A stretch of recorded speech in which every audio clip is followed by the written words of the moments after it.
को अगर छोड़ दिया जाए, त्याग कर दिया जाए, तो जीव और ईश्वर में कोई भेद नहीं होगा, मतलब अद्वैत हो जाएगा। इसीलिए द्वैत क्या है वो ठीक से पहले समझने से ही, उसे छोड़ने से ही अद्वैत सिद्ध हो जाएगा। मतलब अद्वैत सिद्ध करने के लिए दूसरा कुछ करना नहीं है, तो द्वैत को छोड़ना है। पहले द्वैत को छोड़ने के लिए पहले उसे पकड़ना पड़ेगा ना। कोई भी वस्तु अगर छोड़ना है तो पहले उसे पकड़ना है। किसी को स्मोकिंग में इंटरेस्ट है, ठीक है, अगर वो छोड़ना चाहे तो उसे पहले स्मोक करना पड़ेगा, उसके बाद छोड़ना है ना। जो स्मोक करता ही नहीं है तो उसे छोड़ने का कोई मतलब ही नहीं है कि नहीं। इसी प्रकार जो अद्वैत है, अद्वैत में द्वैत को पहले जानना है, फिर उसे छोड़ना है। वही है द्वैत प्रकरण में। यहाँ पर प्रथम कुछ श्लोक में ईश्वर ही सबका सृष्टि का कारण है, ईश्वर से ही सबका सृष्टि हुआ है, इस प्रकार वर्णन वर्णन किया गया है। ठीक है, मतलब ईश्वर ही सब है, ईश्वर से ही सब कुछ सृष्टि हुआ है, इस प्रकार से वर्णन किया गया है। ठीक है,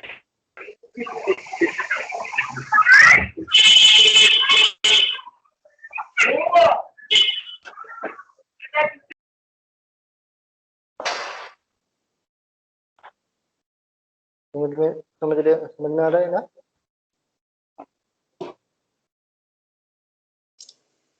जी सर। इस तरह पंचम में भी सो कामयत बहुश्याम प्रजा, या प्रजा के लिए बहुत हो जाऊंगा, इस प्रकार उसने कामना किया। इस तरह से वहां वर्णन हुआ है।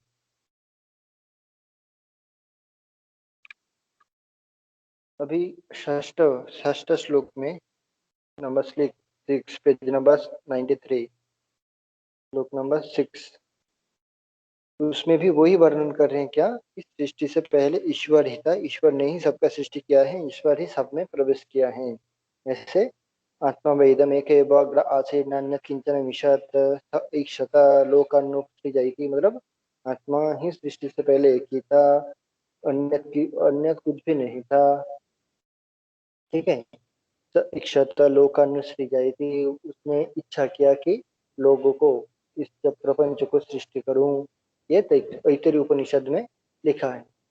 तो इससे क्या पता चलता है कि परमात्मा ने ही अपने इच्छा से इस प्रपंच को सृष्टि किया है और सृष्टि करके उसी में स्वयं प्रवेश किए हैं। मतलब इससे क्या पता चलता है कि प्रत्येक जीव परमात्मा परमेश्वर है। ठीक है, तो इस प्रकार वर्णन हुआ है। उसी प्रकार छांदोग्य उपनिषद में फिर क्या बोल रहे हैं कि तदेव सौम्यदमग्र आसीद एकमेव द्वितीयम, छांदोग्य में बोला गया है सृष्टि से पहले सद सद ही था, एकमेव द्वितीयम, एक और अद्वितीय सद ही था इसमें। ठीक है,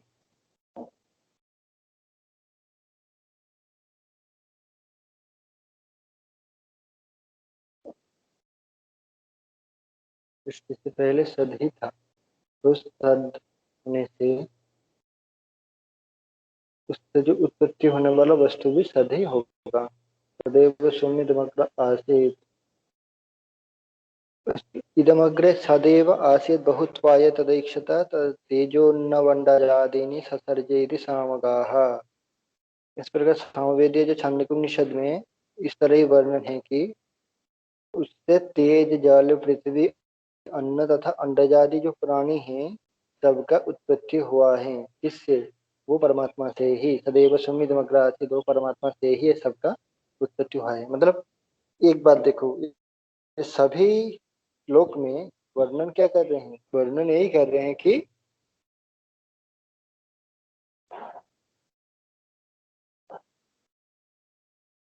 सृष्टि का कारण परमात्मा है, उसी से सबका सृष्टि हुआ है और वही सब में प्रवेश किया है। ये जो वाक्य है इसी को प्रमाण करने के लिए अब तक जितना भी श्लोक चल रहा है उसी को प्रमाण करने के लिए ही आगे चल रहा है। ठीक है, उसी प्रकार मुंडकोपनिषद में भी क्या है कि विस्फुलिंग यथा वन्नेर जायन्त्यक्षरस्तथा विविधाश्चिज्जडाभावा इत्यर्थ अथर्वणिका श्रुतिः। विस्फुलिंग यथा वन्नेर जायन्त्यक्षरस्तथा विविधाश्चिज्जडाभावा इत्यर्थर्वणिका श्रुतिः। अथर्वण अथर्वणी का नाम मतलब मुंडकोपनिषद। मुंडकोपनिषद कस्मिन् वेदे वर्तते? अथर्वण, अथर्ववेद। फिर इसमें क्या बोला गया है कि तदेतत् सत्यम यथा सुदीप्तात्। तो वहां पर ऐसा वर्णन है कि जैसे अग्नि का स्फुलिंग निकलता है, अग्नि से अग्नि स्फुलिंग भिन्न नहीं है, उसी प्रकार परमात्मा से भी स्फुलिंग का जैसा ही जीव का उत्पत्ति हुआ है। परमात्मा है, उससे स्फुलिंग के जैसा ही जीव का उत्पत्ति हुआ है। ठीक है, वे वहां पर वर्णन किया है।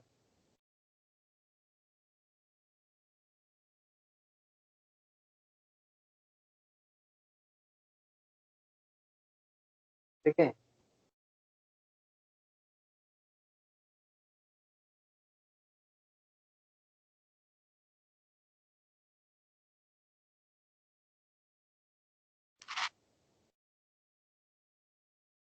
समझ में आ रहा है? जी जी सर, आ सर। रही है।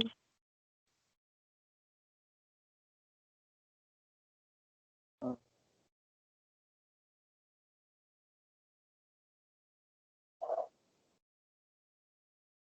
जी सर, यहाँ पर अक्षर का अर्थ क्या है? कौन सा? क्या बोलो, सुनाई नहीं दे रहा है। सर इस यहाँ पर जो अक्षर पद का अर्थ क्या है? देखो, अक्षर का मतलब अक्षर तत्व, ओंकार। अथर्व उपनिषद मतलब मुंडक उपनिषद में ओंकार के, ओंकार स्वरूप के बारे में वर्णन हो रहा है। ठीक है, अ उ म कि अक्षरत्वेन ओम इति शब्द आगच्छति। हम्म, तो वहां पर अक्षर से सबका सृष्टि हुआ है ऐसा वर्णन है। वहां पर अक्षर का मतलब क्या है? ओंकार रूप अक्षर, लेकिन उसका अर्थ क्या है? परमात्मा। ठीक है, अक्षर मतलब ओंकार, ओम इति जो शब्द है, ओम वो है अक्षर और उसका अर्थ है परमात्मा। ठीक है, जी सर। सर आप पहले श्लोक से ही आप बोल रहे हैं कि इस उपनिषद में ये है, इस उपनिषद में ये है। यहाँ पर इसका प्रयोग इतने बार क्यों आता है? क्या बोलो? जी सर, आप पहले श्लोक से ही बोल रहे हैं इस प्रकार का प्रमाण मांडुक्य उपनिषद में है, इस प्रकार का उपनिषद तैत्तरीय में है। ये जो प्रमाण आता है, ये हम कहाँ हम्म, से? ये तो श्लोक से श्लोक में दिखाई नहीं देता। श्लोक में है ना। देखो, जो 6 नंबर जो श्लोक है वहां पर देखो, इसमें क्या है? छांदोग्योपनिषद में सदैव सौम्य इदमग्र आसीत लिखा है, और श्लोक में क्या है? देखो, इदमग्रे प्लस,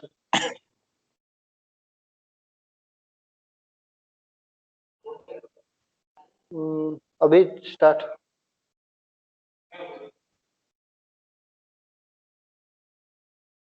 तो देखो, इसमें क्या, देखो इसमें क्या है? सदैव सुमिदमग्र आसीद एकमेव द्वितीयम, ये लिखा है। ठीक है, सदैव जी सुमिदमग्र आसीद ये श्रुति। उसका जो श्लोक है, श्लोक में देखो, इदमग्रे सदैव आसीद बहुत्वाय तदैक्षत। उसी को थोड़ा शब्द में इधर उधर करके श्लोक बना दिए। इदम अग्रे सदैव आसीद, सृष्टि से पहले इदम अग्रे, सृष्टि से पहले सदैव आसीद, सद ही था। बहुत्वाय तदैक्षत, बहु कर बनने के लिए, मतलब सृष्टि करने के लिए, तद इच्छत उसने इच्छा किया।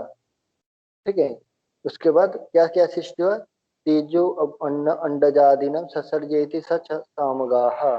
तो उसका सृष्टि कैसे हुआ? तेज अब अन्न अंडजादि का मेन मतलब अग्नि, जल, अन्न मतलब पृथ्वी, फिर अंडजादि, इस क्रम से सृष्टि हुआ है। ये श्लोक का अर्थ है। उसी को छंद श्रुति में क्या है? सदैव सुमिद्रमग्र आसीद एकमेव द्वितीयम, ये श्लोक है, ये श्रुति है। इस यही अर्थ वहां पर हो रहा है कि नहीं हो रहा है? सदैव सौम्य का अर्थ क्या है? सृष्टि से पहले एक ही था और वो एक एवं अद्वितीय ही था। ठीक है, उसी को श्लोक में बोल रहे हैं, इदम अग्रे सदैव आसीत, सृष्टि से पहले वो अग्रे सदैव आसीत, सद ही था, ऐसा वर्णन हो रहा है। तो दोनों तो एक ही अर्थ हुआ ना। जी सर। यहाँ पर मतलब तो मिलता है लेकिन 7 नंबर श्लोक में हाँ देखो 7 नंबर में क्या देखो, विस्फुलिंग यथा वन्येर जायन्ते अक्षरस्तथा। देखो वन्येः यथा वन्येः विस्फुलिंगा जायन्ते तथा अक्षरस। जब आग जलते हैं, अभी श्लोक का अर्थ बोल रहा हूँ, ठीक है। जब कोई आग जल रहा है तब उससे क्या है, विस्फुलिंग निकलते हैं। विस्फुलिंग मतलब चिंगारी, चिंगारियां निकलते हैं ना। जैसे जी सर। लोहे के दुकान में देखोगे तो वो जब कोई वस्तु लोहे को काटते हैं तब एक मशीन चलता है, घर घर करके साउंड होता है और उससे आग निकलते हैं। देखे हो कि नहीं देखे हो? जी सर, चूल्हे में भी वो होता है। उसको कहते हैं चिंगारी। तो देखो वो आग से वो चिंगारी निकल रहे हैं, वो इधर बोल रहे हैं विस्फुलिंग यथा वह्निर जायन्त अक्षरस्तथा। वह्नि आग से विस्फुलिंग, वो विस्फुलिंग जैसे यथा जायन्ते उत्पत्ति होता है, उसी प्रकार अक्षरस तथा अक्षर से ही उसी प्रकार ये प्रपंच का उत्पत्ति हुआ है। यह श्लोक का अर्थ। विविधश्चित् जड़ा भावा इत्याथर्वणिका श्रुति। इसी प्रकार अक्षर तत्व से विविध प्रकार की जो चेतन हो या जड़ा हो, जड़ पदार्थ हो या चेतन पदार्थ हो, इस अक्षर से ही सृष्टि हुआ है। यह श्लोक का अर्थ। विविधश्चिड़ा मतलब द्वितीय लाइन में जो है, विविधश्चिड़ा भाव इत्याथर्वणिका श्रुति, मतलब उसी अक्षर से यथा तथा अक्षर से विविध चिड़ा, विविध चिद मतलब सजीव, जड़ मतलब जड़ पदार्थ, ये सब भी उत्पत्ति हुआ है। यह है इसका श्लोक का तात्पर्य। मतलब श्लोक में जो बोला है उसका कोई प्रमाण देना पड़ेगा ना। उसका प्रमाण क्या है, वो जो श्रुति। जी सर। ठीक है, क्लियर है इतना तक? जी तो ठीक है, चलो आज इतना ही, साथ दो ही रहने दो। 7:30 से फिर दूसरा क्लास है। ये कल सभी कल नहीं, नेक्स्ट क्लास है 10 बजे, सभी आ जाओ, प्रेजेंट रह जाना, ठीक है। नहीं तो क्लास नहीं होने में थोड़ा दिक्कत हो। ठीक है, 10 से 10:05 के अंदर सभी प्रेजेंट हो जाओ। रात को 1 2 3 4 5 6 7 कौन कौन प्रेजेंट हो? गीतिका, सत्यजीत, मोनालिसा, राजेश, रानी, शकुंतला, श्री कुमार। चलो आज इतना ही रहने दो, फिर आगे देखेंगे, सोमवार देखेंगे, ठीक है। सभी टाइम पर आ जाना, ओके। जी सर। जी सर। ठीक है।